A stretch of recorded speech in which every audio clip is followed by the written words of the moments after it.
Mangwana ni Malelepo Vukenjani Kleklas Vanave Africa. Welcome to Africa Good Morning on the 1st of April.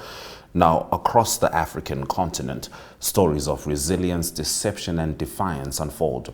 In the UK, a shocking expose uncovers a ruthless immigration scam preying on desperate dreams, while in Kenya, second-hand clothes flood markets, threading a tale of economic survival and environmental cost. Health experts vie for leadership at WHO Africa, and South Africa stands unflinching against global pressure in its pursuit of justice at the ICJ. But it's in Zimbabwe where the pulse quickens. Geza's day of rage ignites a nation as the nation holds breath. Planned protests grip the streets, yet many stay at home watching, waiting as President Mnangagwa reshuffles power. And we're going to be showing you all of these stories on DSTV 285, GoTV 25, OneUp2.com, and Network Media Hub on YouTube. Talent Gore will be bringing us that comprehensive report from Zimbabwe. This is Africa Good Morning. Top story shortly.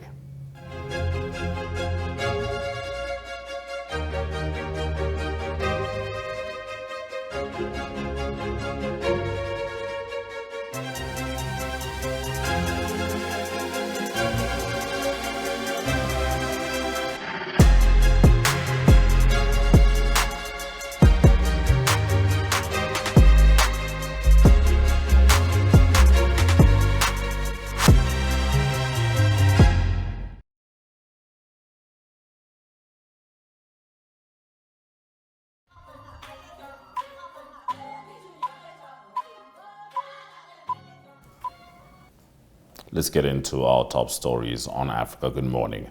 BBC undercover reporters exposed a network of rogue UK immigration recruiters, revealing a complex scam in which foreign nationals, mainly from Nigeria, were charged thousands for fake or non-existent jobs in the UK care sector.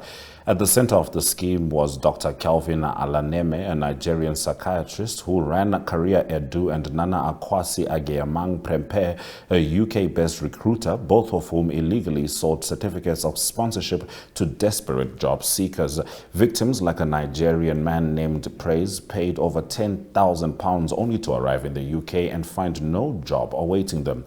The scam involved fake payroll records to create the illusion of employment, allowing migrants to bypass visa requirements while recruiters profited. As authorities cracked down on fraud in the care sector, some scammers pivoted to construction and IT industries, exploiting new loopholes.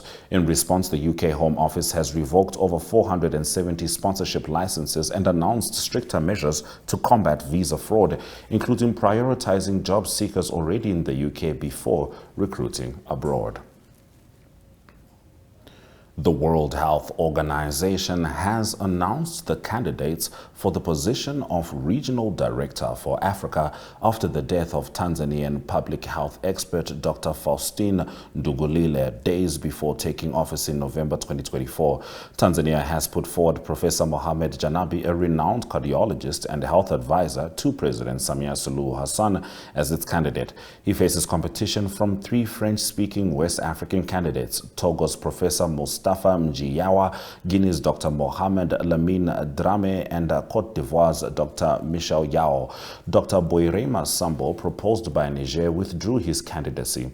The election, set for May 18, will determine the next leader to steer Africa's health agenda.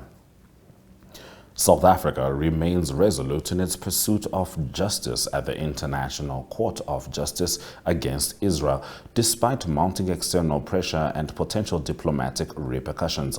Minister of International Relations and Cooperation Ronald Lamola reaffirmed the government's stance, stating that South Africa will not compromise on its foreign policy, even as the United States reportedly freezes funding in response. The case, which accuses Israel of genocide in Gaza, has further strained relations between Pretoria and Washington, but the ANC leadership remains firm, emphasizing its commitment to human rights and constitutional principles. Meanwhile, political tensions continue to mount at home, with the Democratic Alliance challenging government policies and the selection of South Africa's next ambassador to the U.S., sparking debate. As the legal battle unfolds on the global stage, South Africa's diplomatic strategy faces a critical test balancing its moral convictions with geopolitical realities of international relations. Kenya's bustling Mitumba markets hum with activity as traders sift through bales of imported second-hand clothes, a business that has now placed the country ahead of Nigeria as Africa's largest importer of used apparel. Despite local textile industry advocates pushing for revival, the influx of Mitumba, ranging from designer jackets to children's school uniforms, has only grown, fueled by affordability and a lack of viable local alternatives. While neighboring nations like Rwanda and Uganda tighten restrictions to boost domestic manufacturing, Kenya's recent tax cuts on imports have made second-hand clothes even cheaper, raising concerns about the country becoming a dumping ground for foreign textile waste. The government walks a tightrope between maintaining eligibility for AGOA trade benefits and protecting its struggling cotton sector, while consumers caught in the debate continue to choose Mitumba as their most accessible option. Those have been our top stories on Africa Good Morning. When we return, we talk to Talent Gore about the protests in Zimbabwe and other stories.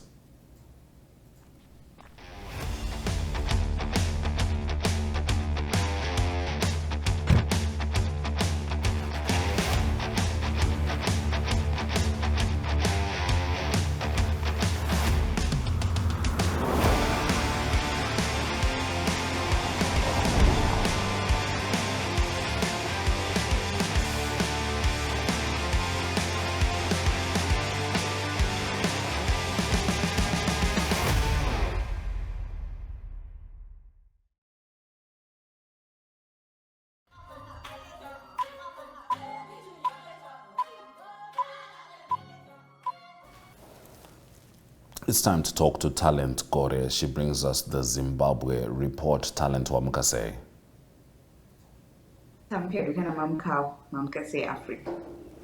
Tamuka Hedu. Now, yesterday, protests were called by Comrade Geza, who's currently a fugitive, and these protests were against the extension of Emmerson Mnangagwa's term and against corruption and corrupt individuals. How did they transpire? Well, yesterday, people decided to stay at home. Most of the businesses were shut down. No one was in town. At around 8 a.m. when we were going around assessing the situation in the country, most schools did not even open. Major businesses were closed down, and people were not seen in towns. They decided to stay home.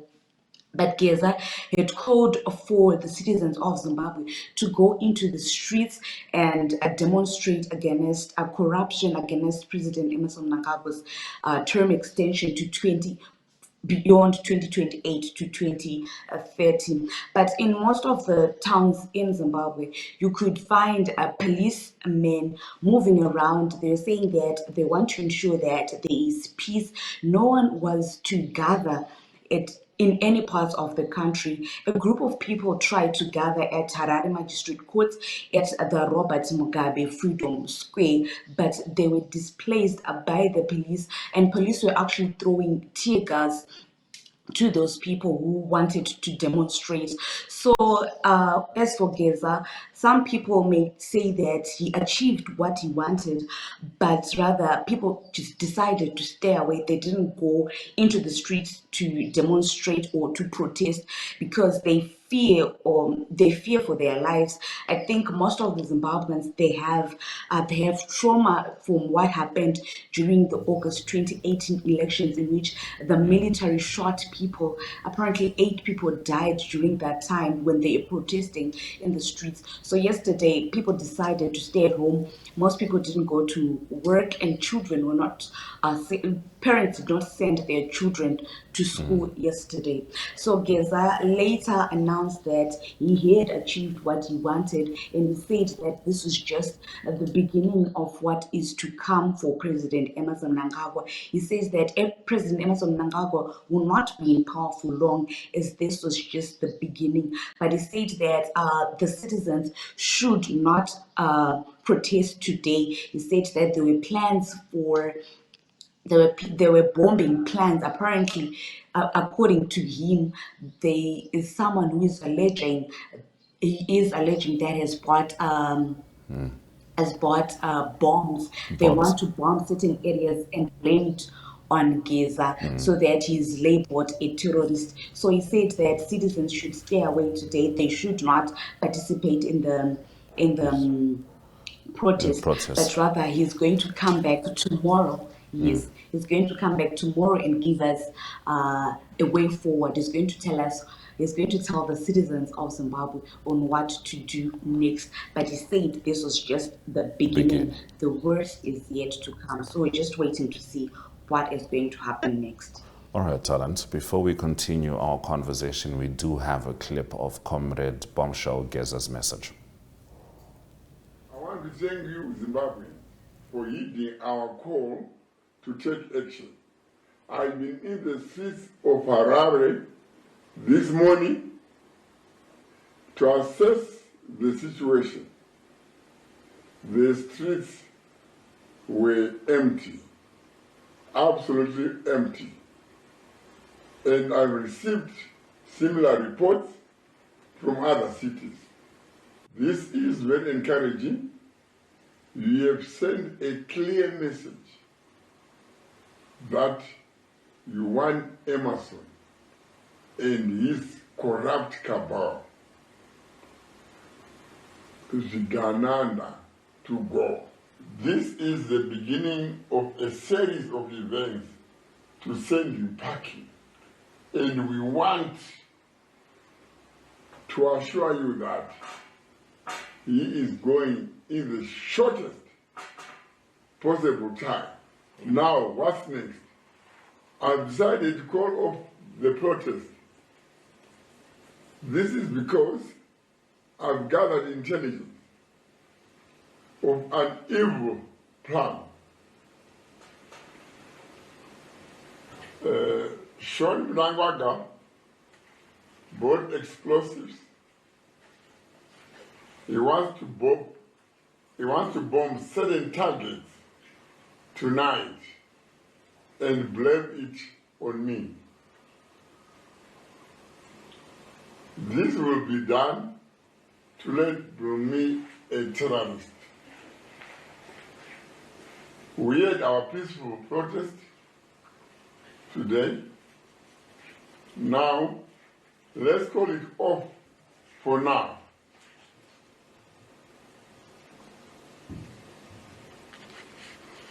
A statement has already been made. I'll come back to you on Wednesday with a very, very crucial announcement.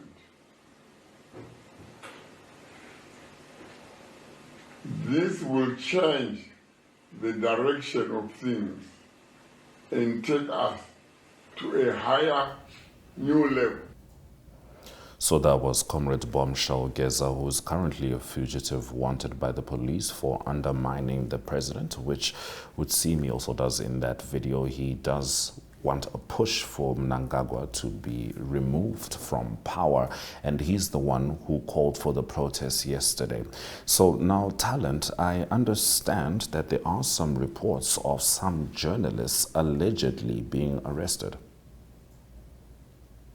Yes, there are reports that 9 journalists were arrested yesterday during the protest. The police hasn't said anything to that effect, but we are quite sure that 9 journalists were arrested who were filming the protest yesterday. And also they were victims of tear gas which were being thrown by the police. These are only the people that we know that the police arrested. Most of the protesters were protesting yesterday. They were actually throwing stones at the police vehicles and they were running away from the police. So it was a cat and mouse situation between the police and the protesters. But most of the people yesterday decided to stay at home. It was just a handful of people who were brave enough to go into the streets and try to demonstrate. Most of the people said that they didn't want to be a part of it. Some are saying that this is an internal fight within ZANU-PF, so we do not want to be used like we were used back in 2017. So most of the citizens are saying that we're going to stay away from internal ZANU-PF fights. We don't want to be a part of it. They should deal with their issues on their own, and they should not involve the citizens. As you know, Geza is a ZANU-PF Central Committee member and is vying for Vice President Constantino Chiwenga to take over from President Emmerson Mnangagwa. All right, it seems like our connection with Talent Gore was lost there, but she was giving us an update on the protests which did or didn't happen in Zimbabwe. So these protests were called for by Comrade Blessed Geza, and the Zimbabwean government called the protests illegal, but at the same time the government expected business to go on as usual, and that certainly was not the case. I believe Talent Gore is now back with us. Now, Talent, I have to ask, do you feel like anything will happen today? Are people still going to stay away from the schools and the businesses? Are people waiting for Geza's next update that he says will be on Wednesday? Well, I believe that today people went to their workstations and schools. Apparently, I stay close to a school and I saw some children going to school. So today it seems as if it's a business as usual. Unlike yesterday, most schools, they had their gates closed, but today it seems it's a little bit different. We'll just wait and see what will happen tomorrow. We believe that Geza has something he has to tell the citizens, but today it's a business as usual. We'll just be going around checking the situation in the Harare CBD and around schools to see if children and actually business people went to work. But yesterday it was a total shut down, but today it seems like it's a little bit different. People have actually gone back to their day-to-day lives. So we'll see what will unfold tomorrow as people are waiting for Visa to tell us the Yes. next move. And just for the sake of our audiences, part of what gives Comrade Geza's words weight to Zimbabweans is that he's been a part of the ZANU-PF Central Committee, which essentially has been the most powerful entity in Zimbabwe. It was actually the ZANU-PF Central Committee which decided it was time for Robert Mugabe to go after 3 decades in power, and so it was. And now it seems like one of them is now calling for Mnangagwa. So it's very difficult for Zimbabweans to ignore what Geza is saying, because he has been not just in the system, but at the pinnacle of the system, and to others above the president. That's how powerful the Central Committee has been. Of course, now it's fragmented, with Geza being considered a fugitive. But one thing that has been consistent is that it seems like the Zimbabwean National Army has its own chain of command, and that does not always include the president. Thank you, Talent, for bringing us the news stories from Zimbabwe. You're welcome, and thank you very much for having me. It's always good to have you on Africa Good Morning. We're going to take a quick break, and then we're going to return with economic news. My teacher once said, there are no straight lines in nature. And to this day I feel like, wanna bet? My quest for straight lines has become an unexpected adventure, navigating uncharted territories with a sense of wonder. Even though finding a straight line is nearly impossible, embrace the challenge. Choose your destination and conquer with the new JQ J7, born from the wild.